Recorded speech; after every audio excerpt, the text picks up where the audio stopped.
Good evening, my dear students. Welcome back to your English class. Students, in our today's English class, we are going to start a new lesson of grammar portion. बच्चों, आज हम अपने English की class में grammar portion का एक नया lesson start करेंगे.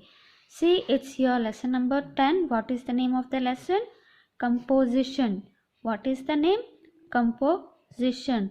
Now, in this lesson, you will learn what is composition and how to write a composition. इस वीडियो में हम ये देखेंगे कि कंपोजिशन क्या होता है और कंपोजिशन को कैसे लिखा जाता है. Understood? So without wasting much of our time, come let's start our today's composition lesson. Now first, what is given here? Paragraph writing. Now paragraph writing means what? Paragraph writing का मतलब क्या होता है? पैराग्राफ राइटिंग का मतलब ये होता है कि आपको एक टॉपिक दिया जाता है और उसी टॉपिक के ऊपर आपको 10 या 15 लाइन्स लिखना रहता है. उसको बोलते हैं paragraph writing. Understood? Now here are some sentence that Annie wrote about herself. Now Annie has wrote about herself. Annie ने उसके खुद के बारे में यहाँ पर कुछ लिखी है. Means like a short paragraph. Understood? Now what she has written? My name is Annie. I am 8 years old. Means first she has written her name. पहले Annie ने अपना नाम लिखी. Then she has written her age. बाद में Annie ने अपनी age लिखी कि वो कितनी age की है. Third, I study in class 3 in Camel Convent School. Now what she is saying? She is in class 3. वो कौन सी क्लास में है? She is in class 3. In which school? Camel Convent School. Now you are also in class 3. आप भी class 3 में हो ना? और what is the name of the school? JK National School. Right? So I have one sister. Who have one sister? Annie. किसके पास one sister है? Annie के पास. She has one sister. I also have a pet dog named Bruno. Now she has a pet dog. Annie के पास एक pet dog है जिसका name है Bruno. I wake up at 6 a.m. Now when she wake up, वो कब उठती है? Early in the morning, 6 a.m. Right? 6 बजे. I go to school at 7 a.m. and come back at 2 p.m. Means Annie go to school at 7 p.m. and she come back at 2 p.m. मतलब सुबह के 7 बजे वो स्कूल जाती है और दोपहर के 2 बजे वो बैक होती है, मतलब घर आती है. I love my parents and my sisters.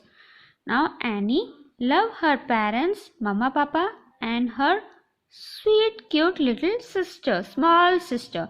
Annie अपने पेरेंट्स को और छोटी सी सिस्टर को, मतलब अपनी बहन को बहुत लव करती है. My hobbies are playing badminton and reading story books. My hobbies मतलब जो उनको अच्छी लगती है करने में. तो क्या उसको अच्छा लगता है? बैडमिंटन खेलना और स्टोरी बुक्स रीड करना. अंडरस्टूड? अब ये क्या है जो हमने रीड करे? It is a paragraph writing. इसको हम बोलेंगे पैराग्राफ राइटिंग. अगर आपको किसी का पैराग्राफ राइटिंग करना है तो आप ऐसे ही पैराग्राफ लिख सकते हैं. See, here are some sentences that Annie has written. Annie ने अपने बारे में यहाँ पैराग्राफ राइटिंग किया है. And in exam also I will give such type of topic.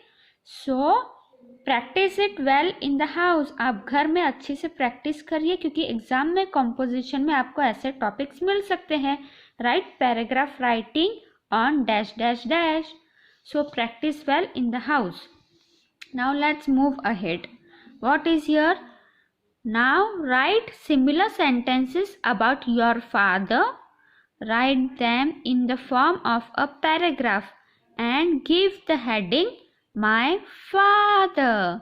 Yes, देखो यहाँ क्या दिया हुआ है. जैसे ही एनी ने अपने बारे में लिखा है वैसे ही आप सबको अपने पापा के बारे में लिखना है. और टॉपिक क्या देना है? My father. तो माय फादर का आप कैसे लिखोगे? जैसे एनी ने लिखी है. First you will write his name and age. जैसे एनी ने अपना नेम लिखी है, माई नेम इज एनी, तो आप लिखोगे my father name is dash, he is years old, मतलब वो कितने साल के हैं। Second, his occupation, occupation means आपके पापा जो काम करते हैं, सेकेंड आप वो लिखोगे my father does this occupation, ठीक है। Third, you will write his qualities. Now what qualities your father have? Your father cooks food very tasty, your father read the books, your father dances, your father sings।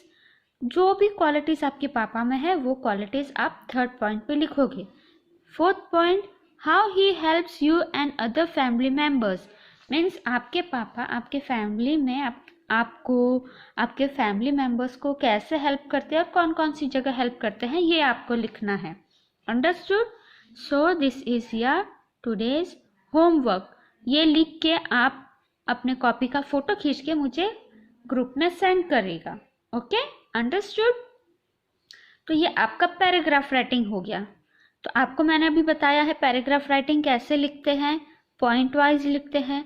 आपको ये भी बताया है कि आपको कौन से टॉपिक पे लिखना है, माय फादर टॉपिक पे, क्या क्या पॉइंट पे लिखना है, आपको पॉइंट भी बताया है। अंडरस्टूड?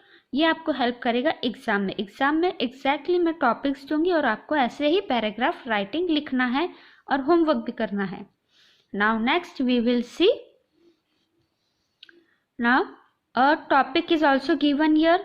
यहाँ पे टॉपिक दिया हुआ है a visit to the zoo. अब इससे रिलेटेड पैराग्राफ भी दिया हुआ है ना। अब ऐसा ही पैराग्राफ आपको स्कूल में भी मिलेगा या फिर आपको स्कूल में एग्जाम में बस ऐसा टॉपिक मिलेगा, a visit to the cinema hall और a visit to the hospital और a visit to the national park.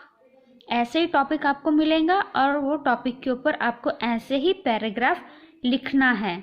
ठीक है, समझ में आया? Understood? Now we will see how the paragraph has written. अब a visit to the zoo ये paragraph कैसे लिखा है we will see. Last Friday I visited the zoo with my classmates and teachers. We went in school bus and reached the zoo in an hour. Now what is given here first? यहाँ paragraph में क्या दिया हुआ है पहले? Last Friday I have visited the zoo, मतलब आपने जू कब विजिट किया है? Last Friday, last Saturday, last Sunday, 2 days before, 3 days before, वो दिया हुआ है, right?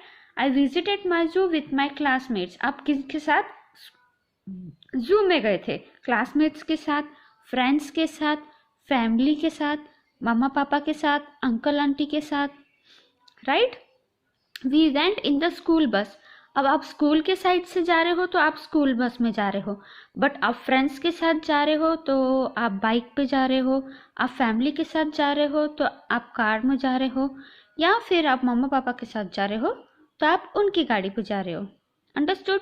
And we reach in an hour, मतलब आप जू कब तक पहुँचे? एन आवर मतलब 1 घंटे में, हाफ एन आवर आधे घंटे में, 2 hours यानी 2 घंटे में। Understood? A teacher bought the tickets and we went inside in a queue. Now what is queue? Queue means in a line. Queue का मतलब है लाइन में। स्कूल में जैसे आप लाइन में जाते हो ना, for assembly you go in a line, आप असेंबली के लिए लाइन में जाते हो ना स्कूल में, right? In same that way in the zoo also for taking tickets you have to walk in a queue. Ticket लेने भी टिकट काउंटर के लिए अपने को क्यू यानी कि लाइन बनानी पड़ती है। She told us not to be loud and tease the animals. Now tease means trouble the animals. Tease का मतलब होता है ट्रबल करना, ठीक है?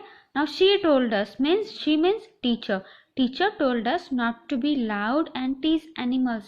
मतलब आप स्कूल के साइड से जा रहे हो तो टीचर्स साथ में होंगे, और टीचर्स ने क्या बताया है? नॉट टू बी लाउड, मतलब जू में चिल्लाना नहीं है और एनिमल्स को परेशान नहीं करना है, because animals are not troubling us. जब एनिमल्स हमें परेशान नहीं करते हैं तो हम क्यों एनिमल्स को परेशान करें। एक तो वो क्या बोलेंगे हमें समझ में नहीं आएगा, और हम क्या बोलेंगे उन्हें समझ में नहीं आएगा। So please don't trouble the animals. Animals को प्लीज़ परेशान मत कीजिए। Next we will see eating bananas and jumping from branches of trees. Then we saw very beautiful and colorful birds. We also saw elephants, lions, bears, giraffe and deers. We saw tigers and lions too. We came to the pond of crocodiles. They were all very happy in the another pond. We saw some ducks and cranes. By now we were all very tired and hungry. We ate snacks in the cafeteria just outside the zoo. Soon it was time to go back. In all climbed back into the bus. We had spent some happy hours at the zoo. Now what is given here? यहाँ क्या दिया हुआ है? Eating bananas and jumping from branches. अब bananas and jumping from branches ये कौन करता है? बनाना खाता है, और ट्रीज पे जंप ये मंकी के अलावा और कोई नहीं कर सकता. So there are monkeys, there you have seen beautiful birds. Zoo में ब्यूटीफुल बर्ड्स भी होते हैं. You have seen different kinds of animals. अलग अलग टाइप के आप एनिमल्स देखे हो, like elephant, rhinos, bear, giraffe, deer. You see tiger and lions also. Zoo में टाइगर्स और लायंस भी होते हैं. Then you go to a pond. zoo में जैसे pond होता है, in the pond you can see crocodiles, ducks, right? Ducks are also in the pond and they all are very happy. And when you travel, when you walk very long in the zoo, जब आप zoo में बहुत ज़्यादा ही लंबा चलते हो तो क्या होता है? You get tired. Tired means थक जाना. Understood? You get tired and hungry. हम थक जाते हैं और हमें भूख लगती है. So in the zoo there are cafeteria also. zoo में कैफेटेरिया भी रहता है, मतलब कैंटीन, जहाँ पे जाके आप स्नैक्स या कुछ ब्रेकफास्ट कर सकते हो.